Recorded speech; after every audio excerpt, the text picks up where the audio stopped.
buenas tardes, muchas gracias por la invitación a participar en este diálogo sobre desaparición forzada. Agradezco al juez Efraín Frausto, que en nombre de la Asociación Nacional de Magistrados de Circuito y Jueces de Distrito del Poder Judicial de la Federación me ha extendido. Eh,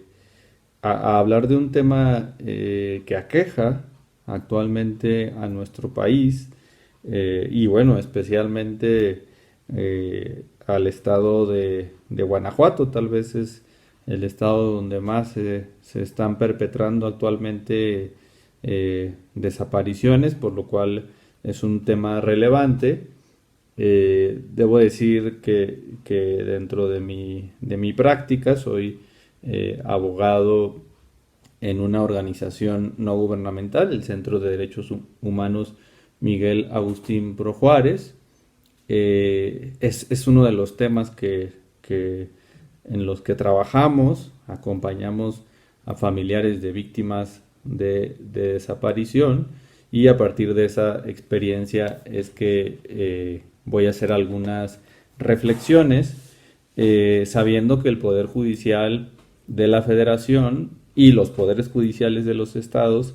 tienen un importante llamado a participar desde distintas vías en casos de desaparición. No voy a extenderme ni a platicar sobre todos los escenarios posibles donde el Poder Judicial de la Federación tiene participación, como juicios de amparo o solicitudes de control judicial, de intervención de comunicaciones, o también en casos donde se acude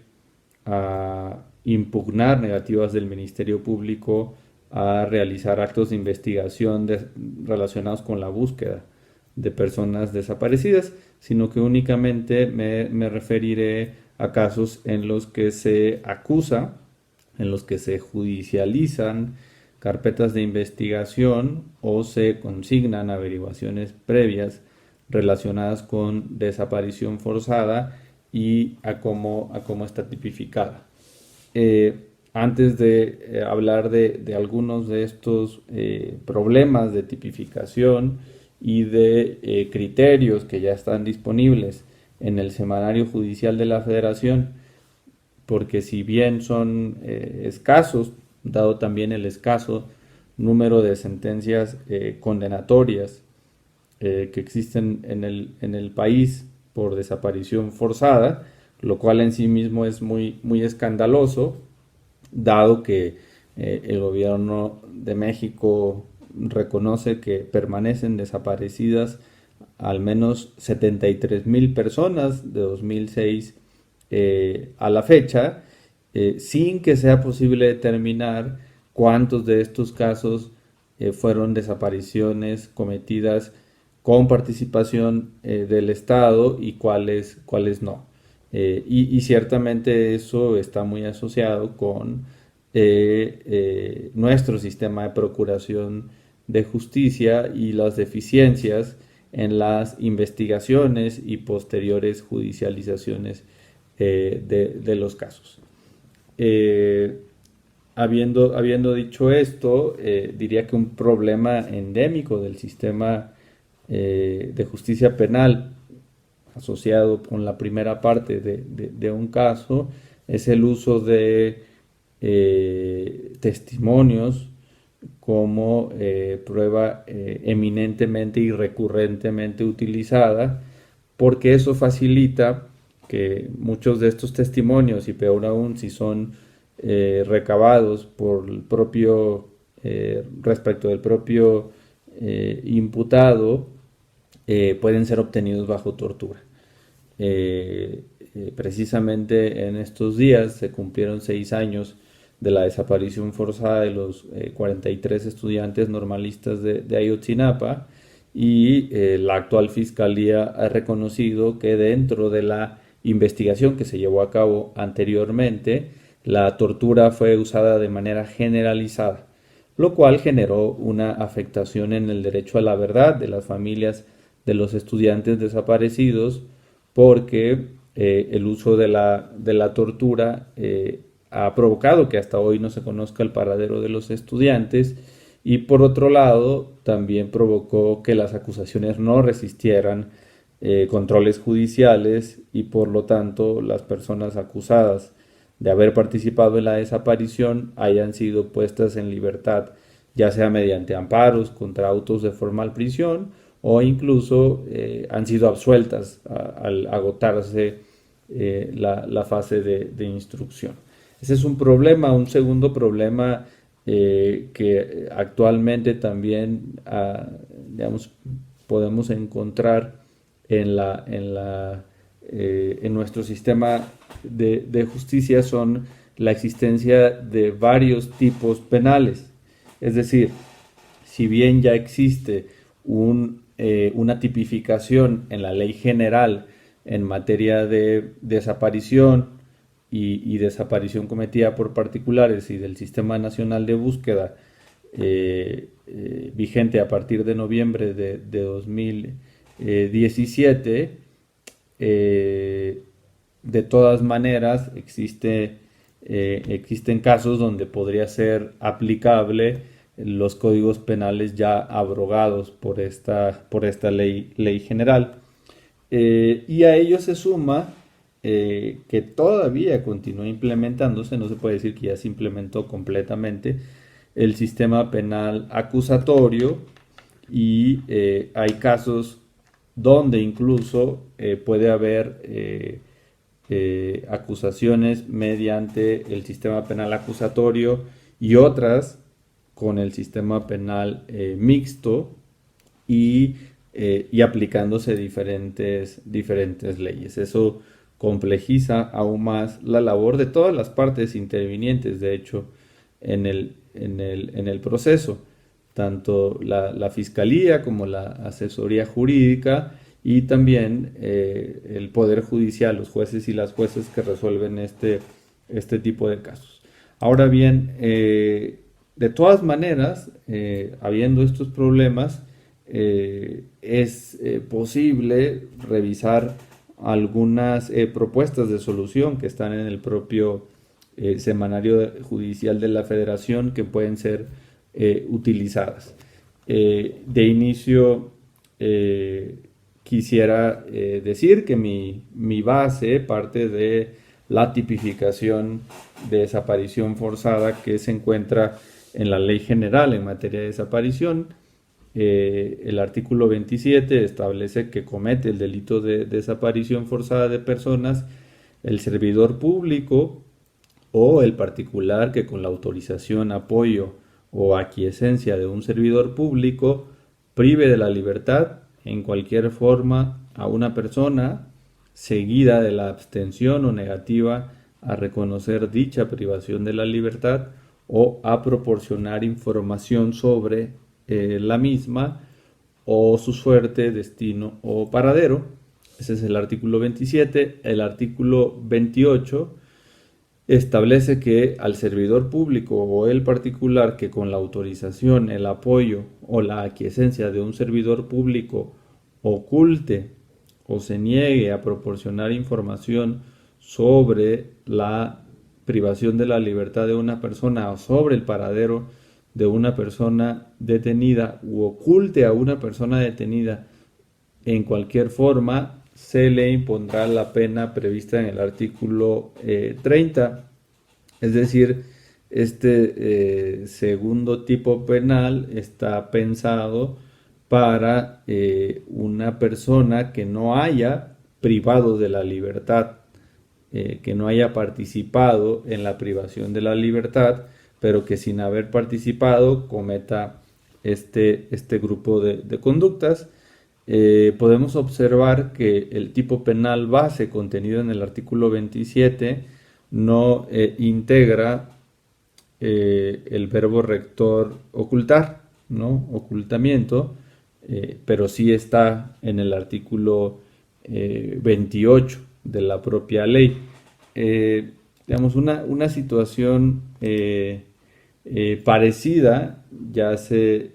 suscitó en un tribunal colegiado, llegó a conocimiento de un tribunal colegiado de la Ciudad de México, lo cual dio origen a la jurisprudencia de registro 2017-988, la cual establece, nada más voy a leer el tema de la tesis: desaparición forzada de personas prevista en el artículo 215A del Código Penal Federal, actualmente derogado. La negativa del activo a reconocer la privación de la libertad o a proporcionar información sobre el paradero de la víctima es un aspecto característico de este delito que, si bien no está estatuido como elemento integrante de su tipificación, sí constituye una conducta con la que se acreditan los elementos normativos del tipo relativos a propiciar dolosamente el ocultamiento del pasivo. Aplicando este criterio a la forma en que está tipificado el artículo 27 de la Ley General en materia de desaparición, se puede entender que una persona, un servidor público que priva de la libertad a una persona y posteriormente oculta su paradero, estaría actualizando el tipo penal del artículo 27, dado que se puede interpretar que el ocultamiento sería equivalente a abstenerse o negarse a reconocer la privación de la libertad o a proporcionar información sobre la misma o su suerte o destino o paradero. Una interpretación respetuosa de derechos humanos que incluso respetaría el principio de taxatividad aplicable en materia penal, permitiría, digamos, salvar una acusación adecuadamente, sin que necesariamente tenga que reformarse la ley general en materia de desaparición, porque una interpretación distinta tendería a que básicamente a la impunidad, interpretándose que no es posible acusar y posteriormente incluso sentenciar a un servidor público en tanto el tipo penal no tiene el verbo rector ocultamiento. Y bueno, se suma todavía más el hecho de que el artículo 28 sí incluye este verbo rector: oculte a una persona detenida en cualquier forma, por lo que aplicando esta tesis sería posible salvar esta situación. Ahora bien, la Suprema Corte de Justicia de la Nación también tuvo oportunidad de pronunciarse en el amparo en revisión 3165/2016, que fue resuelto por la primera sala bajo la ponencia del ministro en retiro José Ramón Cosío Díaz. En ese caso se estaba alegando que el artículo 215A del Código Penal Federal, que ya se encuentra abrogado, era inconstitucional por prever que en un caso se acusara a una persona de desaparición forzada independientemente de que hubiere participado en la detención. Digamos, si bien el nuevo tipo penal establecido en el artículo 28 de la Ley General en materia de desaparición no incluye la locución independientemente, sí existe un tipo penal pensado en servidores públicos que no participen en la privación de la libertad, pero sí cometan conductas como ocultar, negar o proporcionar información sobre la privación de la libertad o información sobre el paradero de una persona detenida o directamente oculte a esa persona detenida. Con lo cual se puede decir que es constitucional la forma en que están redactados los artículos contenidos en el artículo contenidos en la ley general en materia de desaparición relacionados con este delito. Y finalmente, también hay una tesis proveniente de un tribunal colegiado de Chihuahua, de registro 2015-114, la cual en su tema establece la desaparición forzada de personas. En este delito es inverosímil que un mando del ejército mexicano, en este caso teniente coronel de infantería de Estado Mayor, aduzca como causa culpatoria que desconocía que sus subordinados detuvieron y mantuvieron oculto arbitrariamente a la víctima durante un mes en las instalaciones de la unidad militar a su cargo. Básicamente en esta tesis el tribunal colegiado entiende que bajo la estructura jerárquica del ejército no se puede creer que un teniente coronel de infantería no se hubiese enterado que las instalaciones que están bajo su control tenían a una persona desaparecida.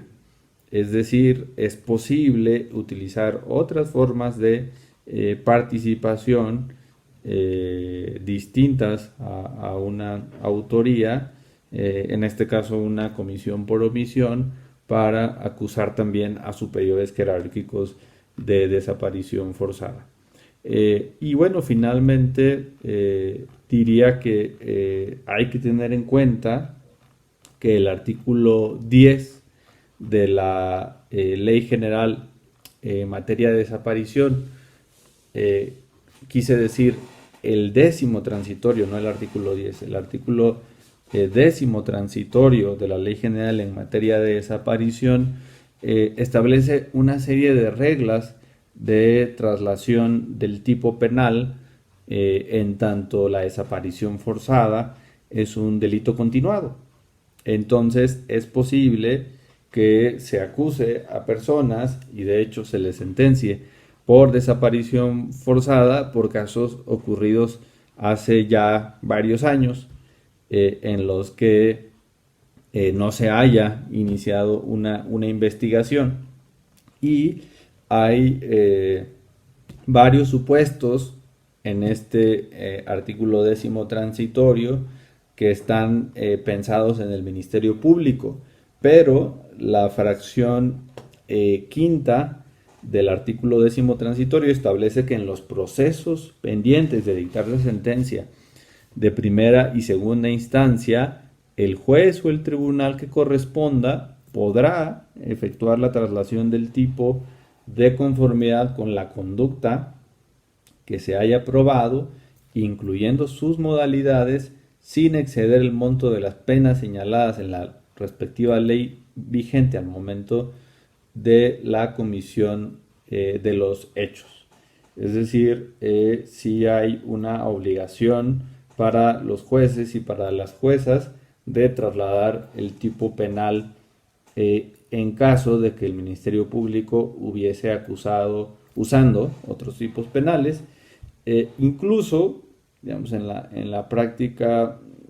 nuestra hemos podido constatar que se ha trasladado el tipo no solamente de otras conductas tipificadas bajo desaparición forzada, sino también del delito de secuestro a desaparición forzada contenida en la ley general. Voy a concluir hasta acá, pero ojalá podamos también discutir y poner a consideración varias de estas ideas sobre la tipificación del delito de desaparición forzada. Muchas gracias.